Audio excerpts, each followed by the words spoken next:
We're recording now. All right. Well, thank you for inviting us here, getting a hold of Michelle and bringing us all together for this. I think what we decided to call it is Navigating ProQuest for Your Group. And so the three of us will kind of take turns going over ways you can do that successfully within tech support, your account management team, and my role, which is on the CX team. So there's about 4 elements to this. So your account manager team, which Michelle will talk about. As I just said, I'm customer experience. Aaron represents ProQuest technical support, and then we'll talk just a smidge about Exlibris knowledge center and support because they're not really the same thing. They connect and we connect and all of that good stuff, but there are 2 different ways to approach that. And then one thing I don't really have in the visual here is for customer service. That connection with customer service can come through the tech support center. Really the only time you're going to work with customer service, the only times is you're going to get something from them when you have a product or you need new access. And then also if you have any billing type of questions or invoicing, any kind of confusion that way. Otherwise, it's really these 4 elements that you'll probably be working with the most here at ProQuest. So Michelle, you want to take it away for your team? Great. Thanks, Jennifer, and thanks, everyone. So most of you guys probably know me and are somewhat familiar, or actually probably very familiar with my role here at ProQuest.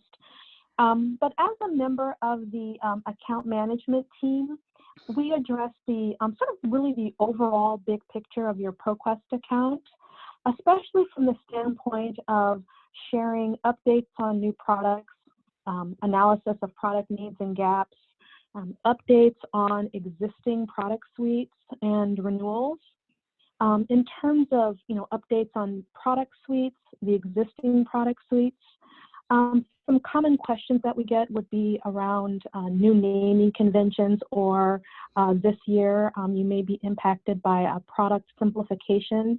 So those kinds of changes to the ProQuest portfolio we address, as well as just to really broadly answer questions or concerns. In terms of specializing, as the slide shows, I generally handle subscriptions for aggregated databases, royalty, and third-party products. My colleague, Lisa McDonald, handles historical and primary source collections. Kim Kimichek handles the world of print and ebooks, and Marian Wahlberg handles renewals across all of those content types. That said, I really have responsibility essentially for all of these areas.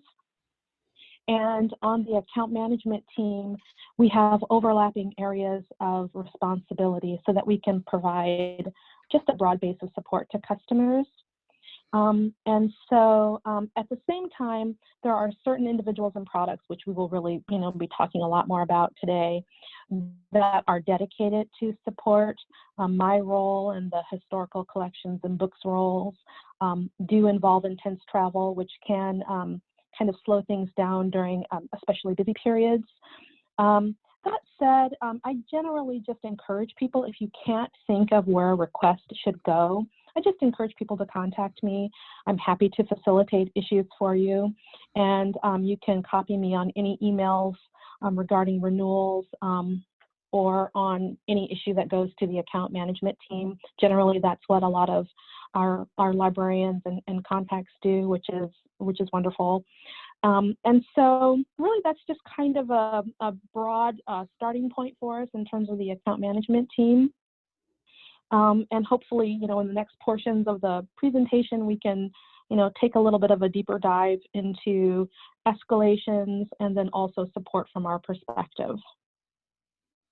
All right, great. Thanks, Michelle. Yep.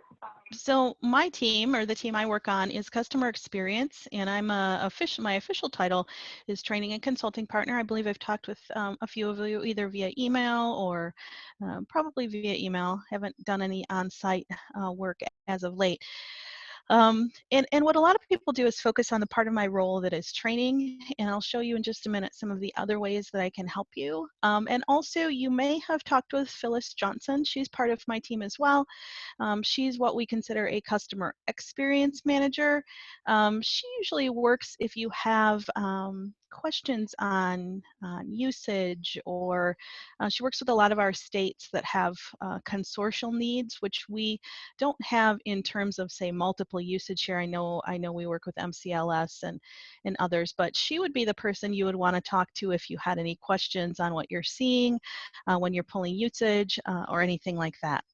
So what I do, though, is the things that I can offer to partner with you on are way beyond training, as you can see. So I want you to really keep this in mind as we're going forward, and then share this with your other colleagues that may not be on the line today. But promotion, education, and support, that bridges the closest into training. But if you ever wonder how to, say, promote your video content or your ebook content, anything like that, be able to come up with some ideas, especially things that Michelle will work with you on, such as your primary source packages, if you have those. Sometimes getting the word out on those can be a little tricky. While my team doesn't do anything with configuration and optimization, we can help you with some ideas around that.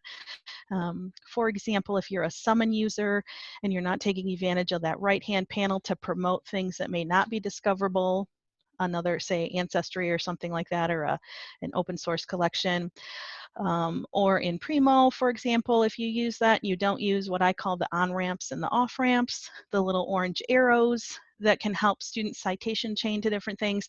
So I don't do that actual configuration, but I can help you come up with ideas that can maximize your collections. Same thing with facilitating discovery. I would go back to the product one too.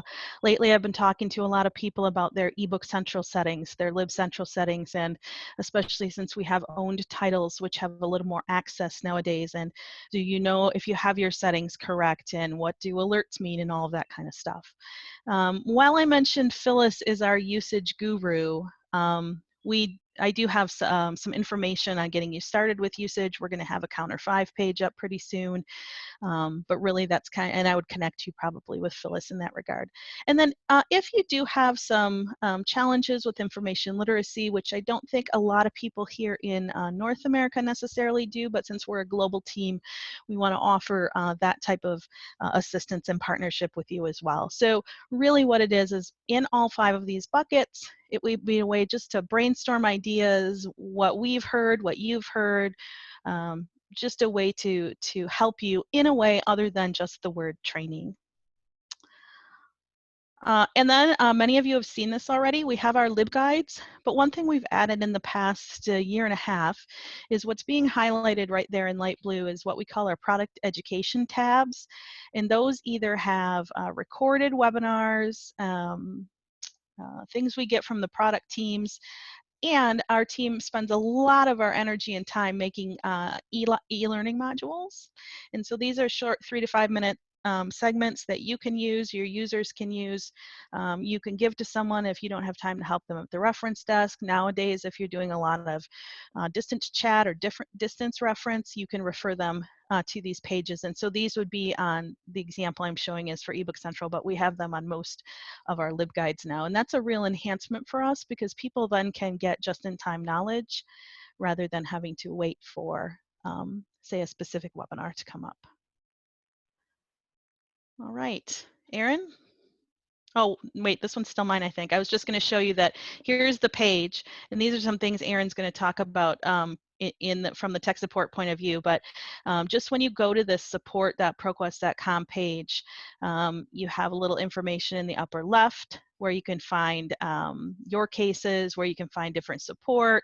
We have the all products, which is actually a drop down in the middle. Many of you have seen that already.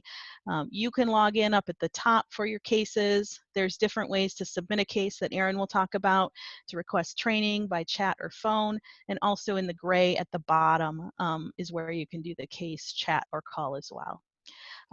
So with that, I'll turn it over to Erin. Thank you, Jennifer. Hi, my name is Aaron. I'm from the technical support team. I'm one of the senior technical support analysts on the team.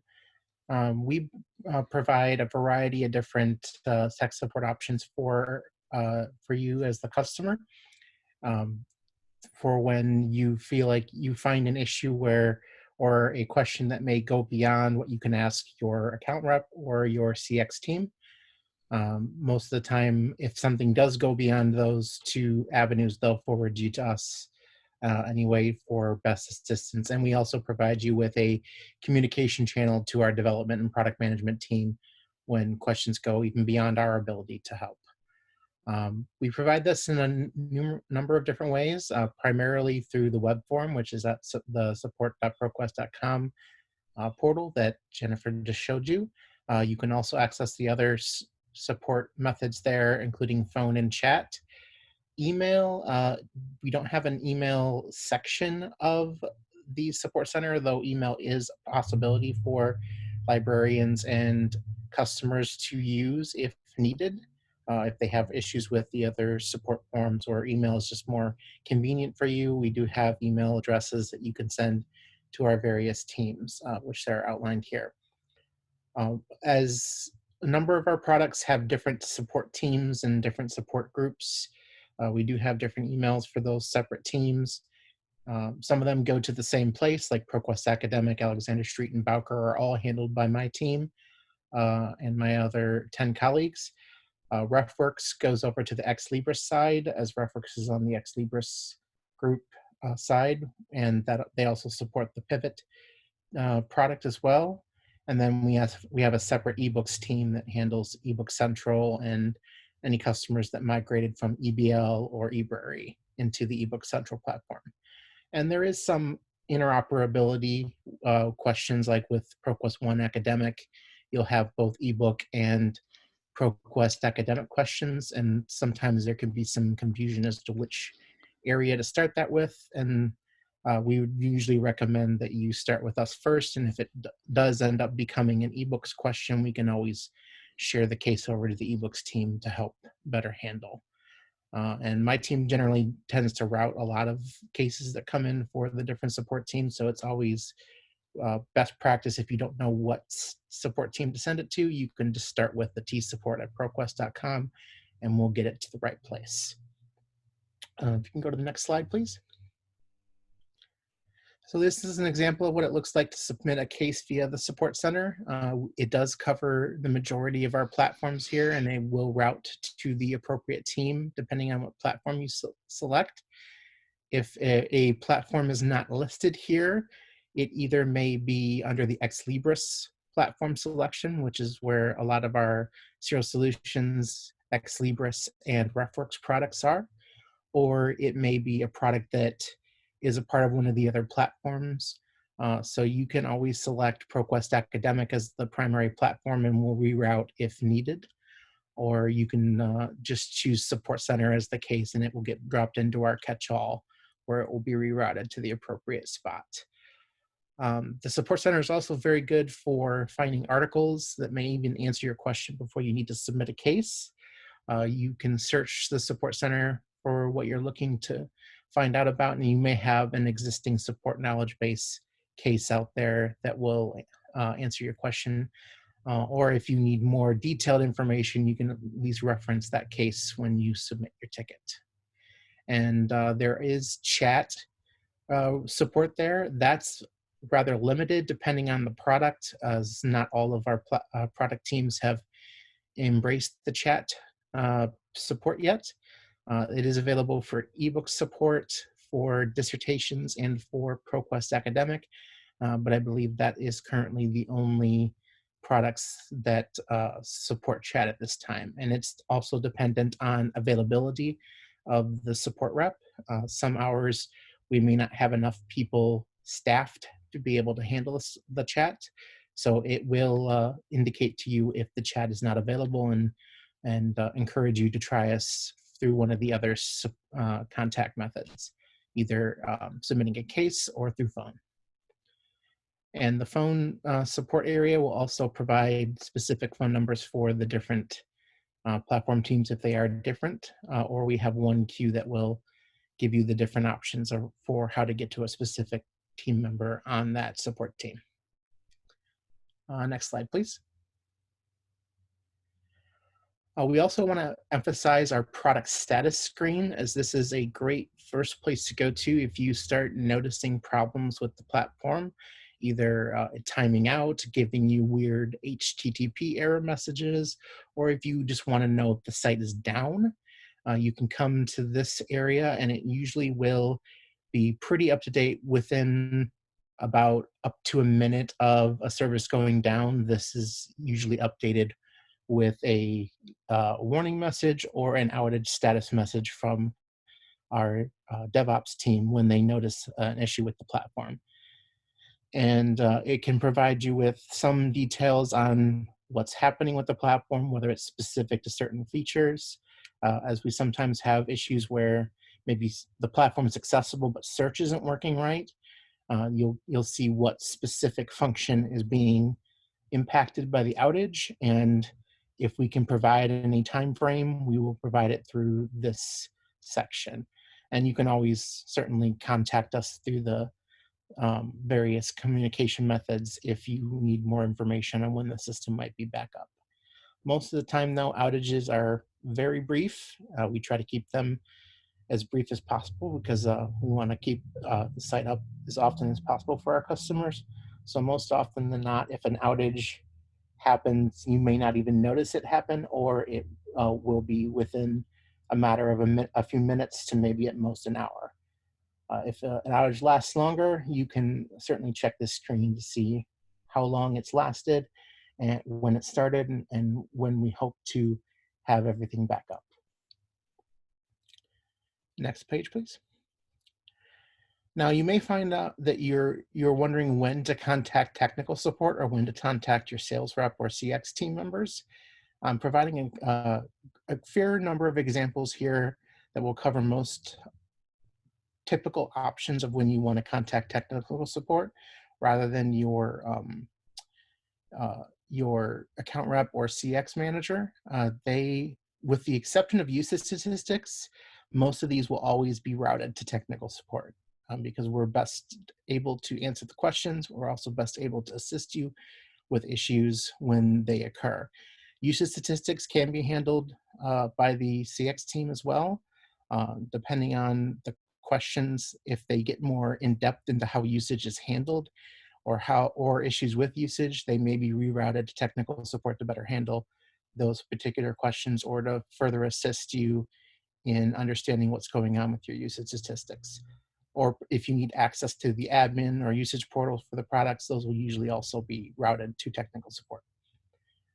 Authentication questions and issues are always routed to technical support, as we have the best understanding of how your accounts are set up and also able to provide you with the most detail in how to set up authentication if you're a new customer or a customer adding a product that you may not have had before. We're also best contacts for system problems, bugs, product outages, and any general platform questions. If it gets into more use of the platform or how to best get use out of the platform or how to best promote it to the platform, that may end up going to Jennifer and her team to receive assistance from the training side. Next slide, please.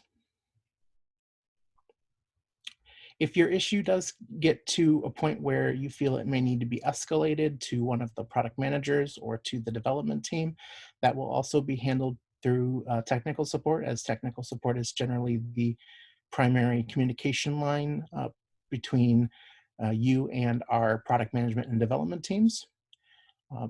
Tech support will usually begin the escalation for you at your request, or if they feel that it needs to be escalated because it may be a service issue or bug that needs to be reported to them. We will usually handle that by reporting it through our ticketing system, and we'll handle all communication back to you on the status of the issue and when it gets resolved. And we'll also handle all mitigation of the issue as well with you. Some situations do require that product development or management get in touch with the customer, and if that ends up being the case, they will request your contact information through us, and we'll always be on the communication with you so that we can answer any questions you may have or assist in communicating with the development and management teams on what your issues, how your issues occurring, and provide all the relevant details from our initial communications. In the end, tech support is always going to be at the beginning and end of any escalation that you have, with whether it goes to product management, senior management, or development. We will always be a part of that communication so that your issue is always resolved to the best of our ability and to your happiness. All right, next slide, please. There is situations where you may not know which support center a case will need to go to, or where you will need to submit a case through. So I've outlined here a list of the different products that we provide access to through ProQuest and what side they would be handled on. It's not all inclusive because we have hundreds of different databases and different products. But it does cover majority of the major platforms that you're likely to see as a customer. ProQuest Academic, Alexander Street, Bowker, Chadwick, ETD Administrator, our government products, and ProQuest K-12 are all handled by my team and through our support center. And that also includes eBook Central, and the Coots products are also through the ProQuest Support Center. Exlibris handles anything to do with Serial Solutions, RefWorks, Pivot, and Exlibris products like Alma, Primo, SFX, etc. If you don't have access to the Exlibris Support Center, you can request access to that through the Support Center, and you can submit a case through the ProQuest Support Center, and we can share it over to Exlibris in the meantime until your access is set up. And ProQuest and Exlibris support can always share between each other if an issue does become interoperable, where it involves both Exlibris and ProQuest products. They can be shared back and forth, and we can communicate back and forth with our Exlibris colleagues if the issue comes to be requiring both sides to communicate with each other, so that you don't have to find yourself contacting Exlibris after you've already contacted ProQuest. We can share it over for you. And yeah, thanks, Aaron. I think this was I just leapt off of your, what you talked about and just showed the support center again, a couple things from a training perspective, so you know your way around there other than just submitting the cases Aaron mentioned and all the different ways to contact. And one of the things when you're in the support center, one of my favorite spots actually is up in the upper left when you go to support for. And so in this case, I picked support for the ProQuest platform, and it kind of gives me a little landing page of helpful things related to that particular topic. And when we say the ProQuest platform, we mean anything that's on search.proquest.com, so all your databases. We have the Alexander Street platform, which are things that are more video or mixed media. We have the eBook Central platform. So that can be a little confusing sometimes too, but I really like to go up here to that support for, because it gives me, again, a landing page. And I showed you an example there of one thing that's important to point out as well, in case you weren't aware, is our invoice portal. And that's that would be kind of the customer service for billing type things as well. But this is what that looks like if I would have clicked on that little link. If you're unfamiliar with the portal, our support teams have a great article here on the portal, watching little videos on how to get started, what's the advantage of using it, how can I get a registration, all of those things. And so I would say, out of all the things we've talked about today, if you haven't used the invoice portal, you may want to check that out. If you don't know how I got to where I was, all you have to do is basically in that big white search bar on the front of the support page, just put invoice portal and you'll get some articles exactly like this. So what I thought I would do is do just a little quick refresh of what Aaron talked about a little bit. But in the meantime, do you guys have any questions for any of us that you'd like to put out there based on what we've talked about?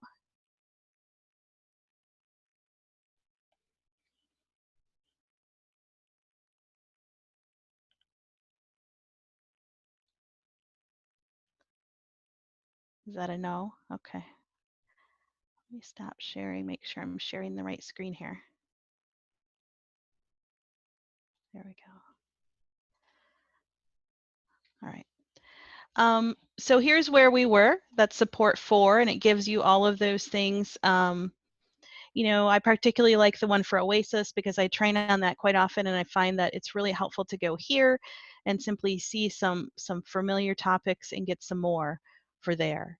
My cases, if I had a list of cases I wanted to look at, they'd be under here. I think I'm just in the general site, so it's probably not going to bring me to anything because I'm not logged in.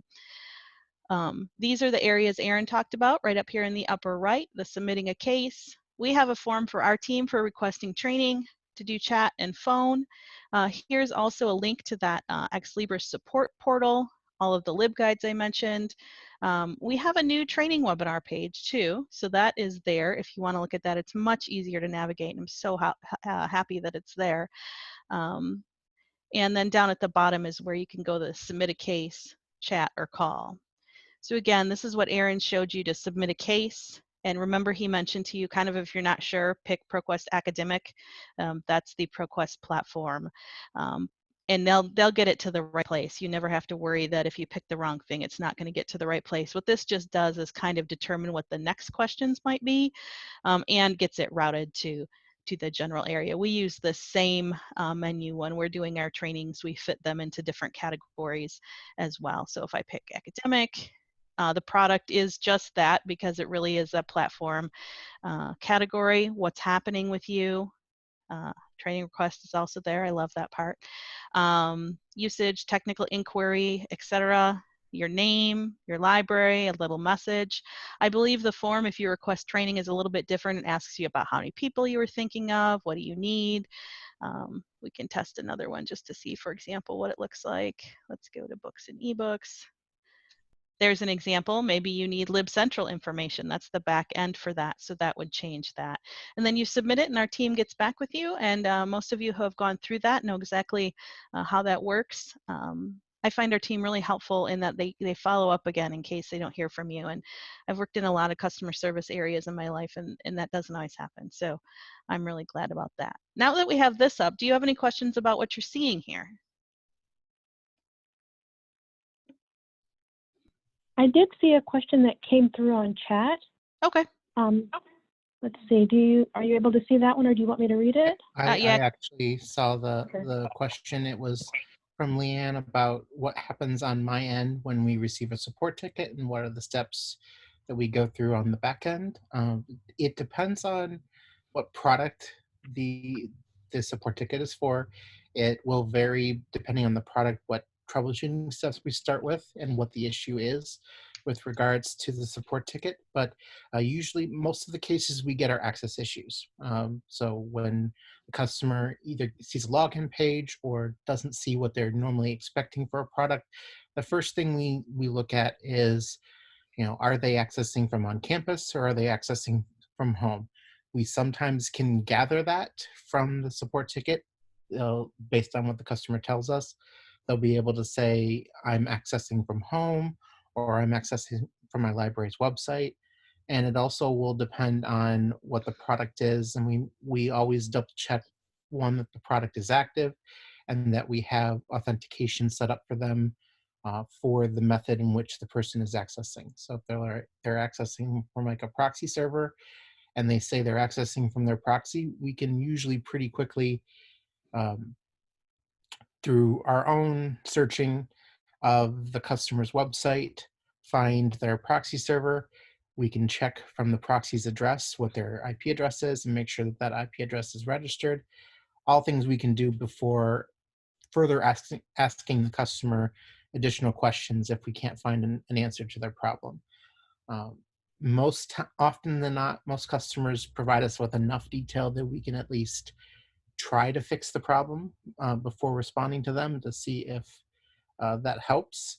Sometimes though, we'll have customers that will just simply say, I can't access, and they don't give us a lot of details. So that's when we have to start doing our back and forth with the customer to investigate how they're accessing, what issues they're running into. That happens a lot with library patrons because they don't know what to tell us, whereas the librarians usually do. Librarians are usually the best ones to provide us with the most information because they know what to what to tell us. Library patrons, all they know is I've just accessed my library's website and accessed your product before and it's worked. Now it's not working. So that's when we start asking probing questions on, how are you accessing? Are you accessing from a PC or a mobile device? Are you accessing, is it happening just a specific product or any product you try to access?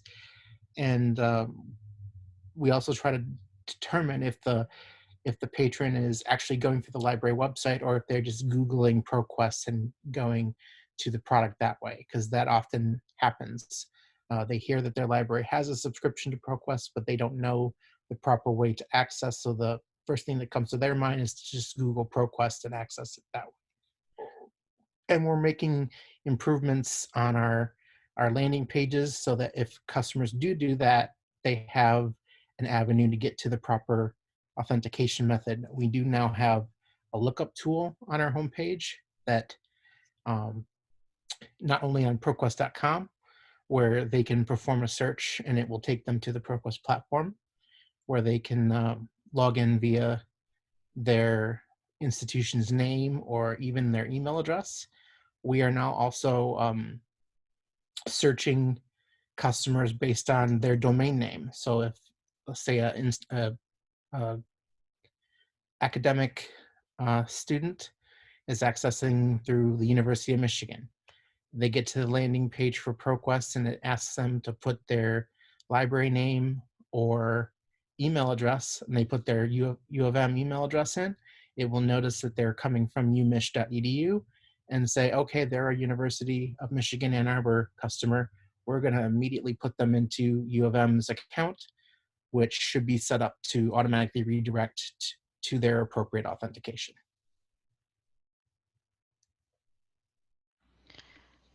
Cool. I Any like that. questions? I like that new those new features we have.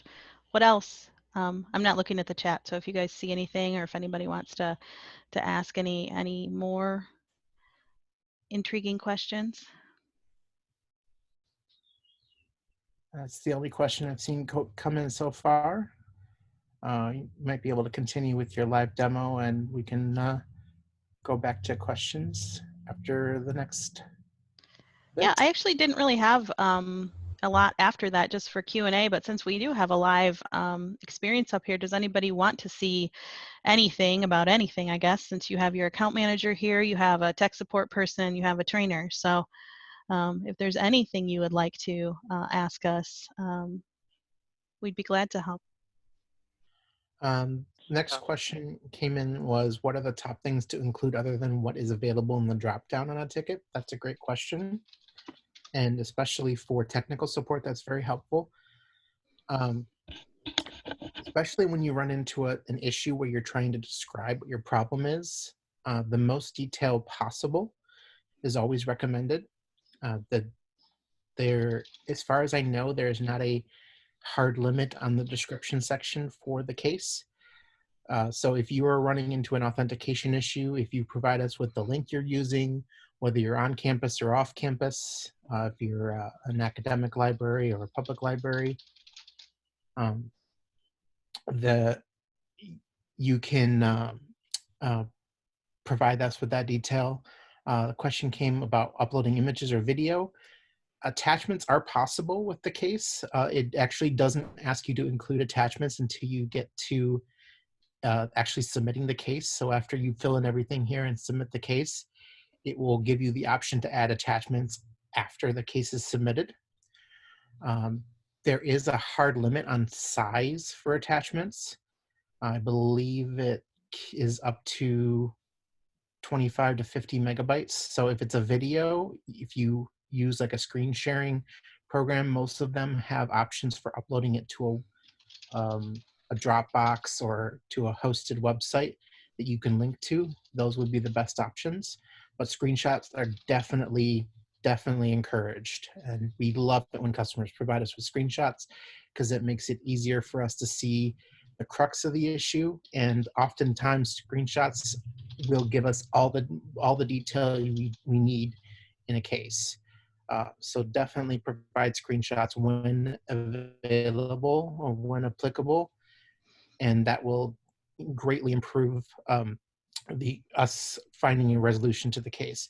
It also is very encouraged to reference the screenshots in your description so that we know to look for them, because Salesforce doesn't, our Salesforce application does not immediately tell us, hey, there's attachments in this case. We have to actually look into that section to see that there are attachments included. So sometimes attachments can be overlooked when troubleshooting a case if they're not directly referenced.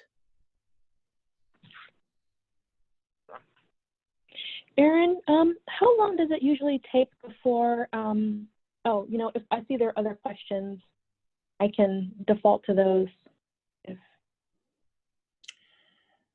I think we actually got most of them. Yeah, Okay. us being helpful, that was covered. They're very helpful, and we love when screenshots are included. Okay. I was curious, how long does it take before a case is assigned to a rep after it's submitted? Do you guys have a sense for that? When it's Sunday through Thursday, it's immediate. We have 24 hours a day, Sunday through Thursday. We have somebody logged in and assigned cases. After 8 p.m. on Friday, they get put into a general queue to be picked up by myself on the weekends. I'm also the weekend person, but they're picked up as I'm able to on the weekends. They're not immediately assigned. So only Friday nights through to 8 p.m. on Sunday do they not immediately be automatically redirected to a person. Our turnaround is 8 business hours, but most often than not, we respond to a case, at least an initial response to a case, within 1 to 2 business hours. Thank you.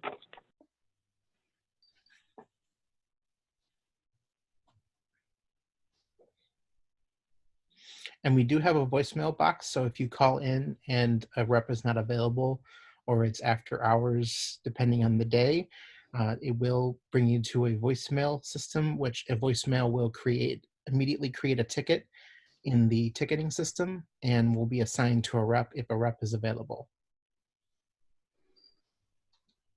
Another question that came in is they're curious about old tickets. They have one from December of 2018 that they've never heard anything about. There is procedures for following up on old tickets. We do try to check old tickets as often as possible. Sometimes though, there may be some disconnects. Either the rep that had your ticket may have moved on from ProQuest and it was reassigned to another rep who may not have been able to get to it.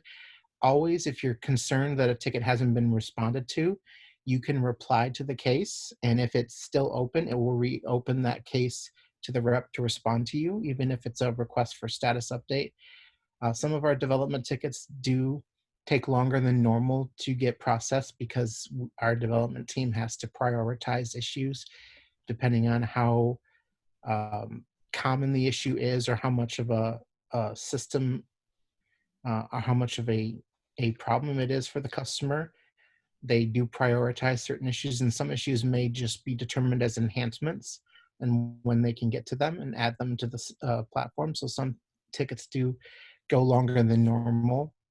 We normally don't see tickets go beyond a month unless it's either an enhancement request, or if it's a content issue. Content issues can take a little bit longer because they have to follow up with the IP holders and with the publishers, and we're generally at the behest of the publisher at that point. And some publishers are not as expedient as others about adding content or fixing content in their system that will then flow through to ProQuest. So if that case that you referred to, Leanne, if you still have the original email from the case, if you want to reply to it and ask for a status update, I'm sure it will, at the very least, if the person that was working on that case is still on our team, they will get a auto reply to follow up on the ticket. Or you can paste the ticket number in the chat there, and I can look further into it and follow up with you. And that is one of the, thank you for posing that question. You know, if that's one of the benefits of the ticketing system, is it just allows us as an organization to track, you know, how long it takes us to resolve issues for you. And so then if there are things that are still open, we definitely would want to know about that. And you can feel free to copy me on those. And it could be something that I could assist with, facilitating getting an answer to. But that is one of the really nice things about using the case system, because it helps us to ensure that we're giving you the appropriate response to the issues that you guys may encounter. And if it's a case that is, for any reason, it was ever closed and you weren't aware that it was closed and you were to submit a reply, the reply will get created as a new case with the details of the previous case attached to it, so that we can go in and reassign it back to the original rep to say, hey, the customer's looking for an update. And you may have, you know, erroneously closed the case thinking it was resolved. Or sometimes we will follow up with customers a few times and we don't get a response, either because, you know, they're away from the office or maybe they're not getting our emails, and we'll auto close a case because we can't get a hold of the customer. And we'll have customers then go, hey, I submitted about this case 3 months ago, but I was on leave. You know, is there an update on it? That will get create a new case, and it'll get assigned to a rep who can either reassign it back to the original case owner, or if that original case owner is no longer available, they will take ownership of the original case and follow up with you.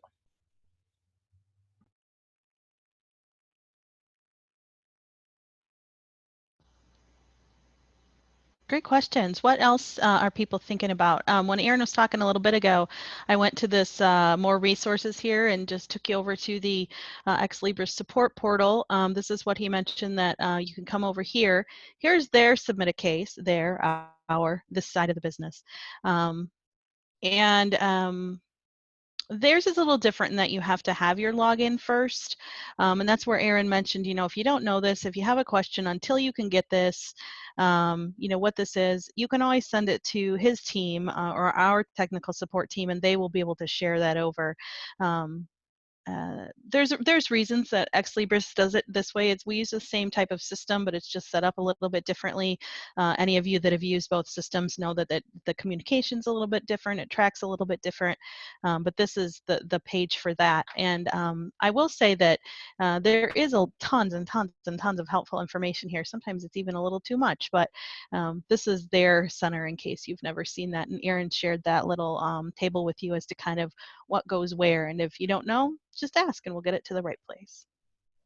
And if ever you are not sure if you submitted a case to the right platform or to the right support team, every one of our support teams is knowledgeable enough to know which team to reroute a ticket to. And since we're pretty quick in at least acting on a ticket and opening a ticket within the first few business hours that it's received, we can always get it over to the appropriate team. And while it will cause a slight delay in getting your ticket responded to, because some teams may have a bit higher turnaround than other teams will, it will at least get to the appropriate place, and you shouldn't have to wait more than a couple business hours, excuse me, to receive a response. Within at least 8 to 10 at most, I would say, business hours is what we try to attain to with all of our support teams. And I'm sure the Exlibris side does as well try to do that. They actually have a much bigger support team on their side than we do on the ProQuest academic side, with many individuals in various time zones around the world. So they do have a bit more of a varied turnaround time when it comes to their tickets, but we can always certainly escalate a ticket to an appropriate person if you have an emergent need and you don't think it will be followed up quickly enough for you.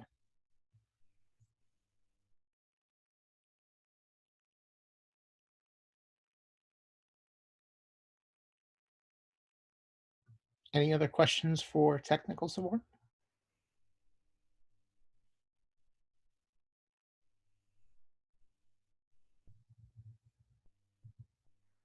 Thank you, everybody, for being here with us today. You know how to get a hold of Michelle. You can drop me a line at training@proquest.com. Aaron gave you all kinds of ways to get a hold of his team, including our support case. And so we really, really appreciate you inviting us to this today. And I think it was very helpful for us to get together and do this for you. And hopefully you learned some things or just were reinforced in what you already knew as well. Michelle, do you have anything else? Yes, and if you think of something later that you just would like us to answer for you, please feel free to shoot that email over, and we're happy to answer those questions for you after this webinar. Well, thank you guys so much. It was a pleasure chatting with you today. Thank you, Michelle. This is Leanne again, and Jennifer and Aaron. It was very helpful, at least to me, and I'm assuming it was to others. If anybody has any other questions real quick, you can put them in the chat or unmute and ask them.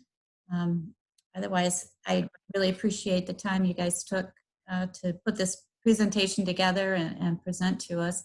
We will have a recording of it, I believe. And if you would like a copy of that recording, just let me know. Oh, great. You know, and if you'd like us to do something like this again in the future, or maybe to have a focus on ebooks or some other focus, we'd be happy to do that again. Definitely. All right, thanks. You're welcome. Thank you. Keep dry, everybody. Oh, yeah. Good Yeah. luck with that. Have a good afternoon.